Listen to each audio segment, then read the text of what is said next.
Truth of the matter is that most people don't realize that the majority of people suffer their first major heart attack on Monday morning between 8 a.m. and 9 a.m.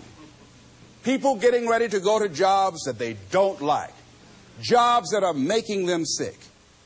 What is it that you could love doing 7 days a week that'll bring a smile to your face? Think about that. You've got to start saying yes to your life. You've got to start saying yes to your dreams, yes to your unfolding future, yes to your potential.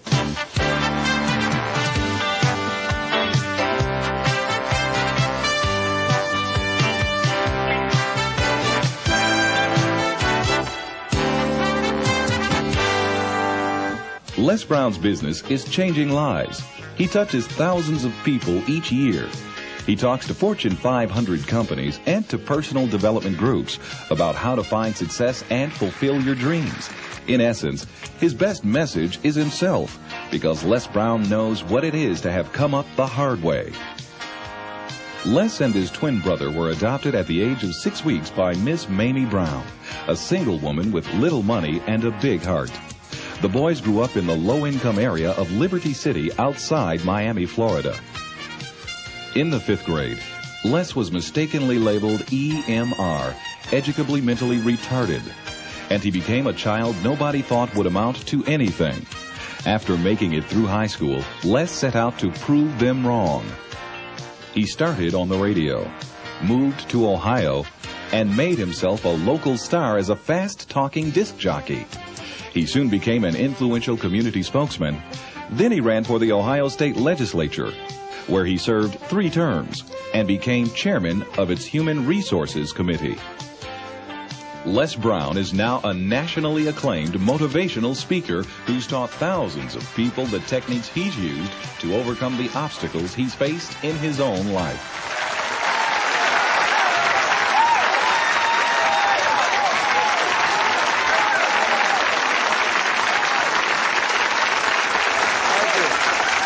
Thank you very much.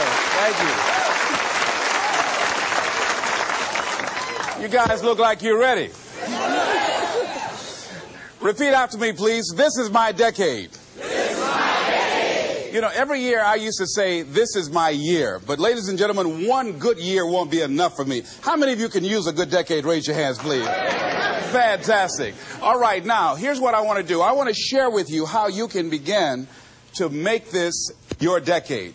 How many of you know within yourself, if you ask yourself the question, have I done all that I'm capable of doing or being and living up to my potential, how many of you have to really answer, no, I have not done all that I can do? Raise your hands, please. Okay, very good. Now, here's what we know.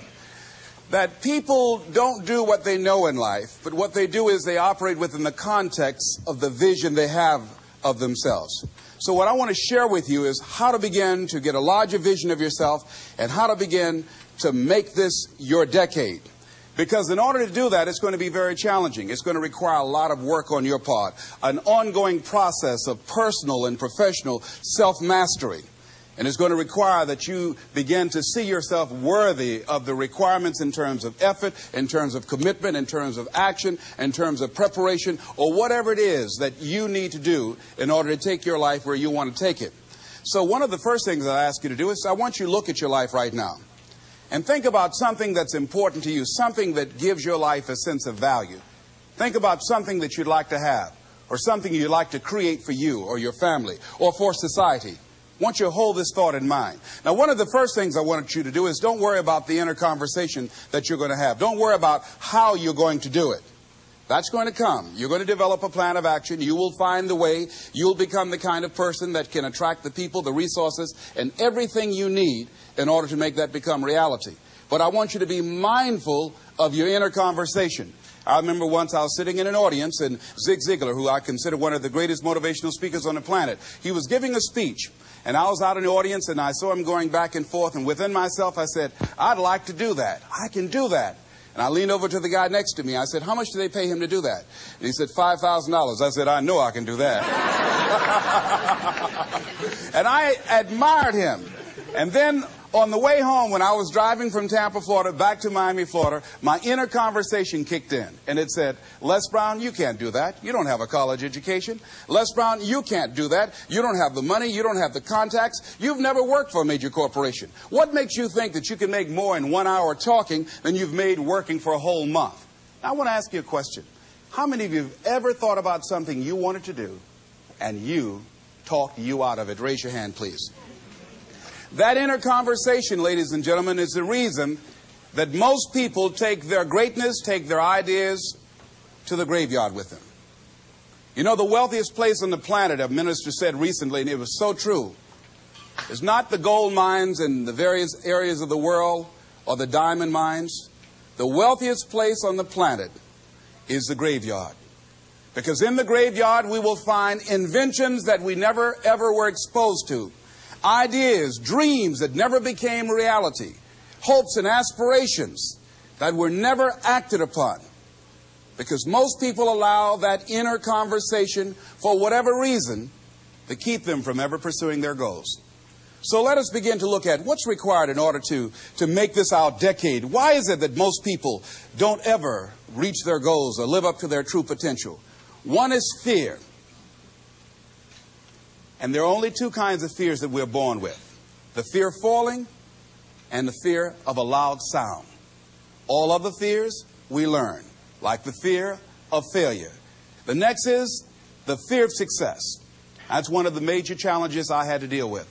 I was working on a major project, and after it began to grow and it was extremely successful, I panicked and I walked away from it and gave it to someone else because I didn't believe that I could handle it. The other thing that keeps most people from reaching their goals is that a lot of people become comfortable. They stop growing. They stop wanting anything. They become satisfied.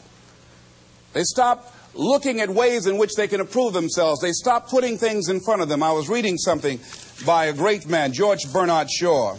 And he said something to the effect that to have succeeded is to have finished one's business on earth. Like the male spider who is killed by the female spider the moment he has succeeded in his courtship.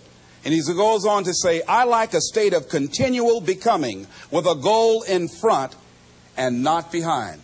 I remember after giving a speech at a major corporation, a gentleman came up to me who was up in years, and he said, you know, that's real great motivation for you young guys. But I've done all my work.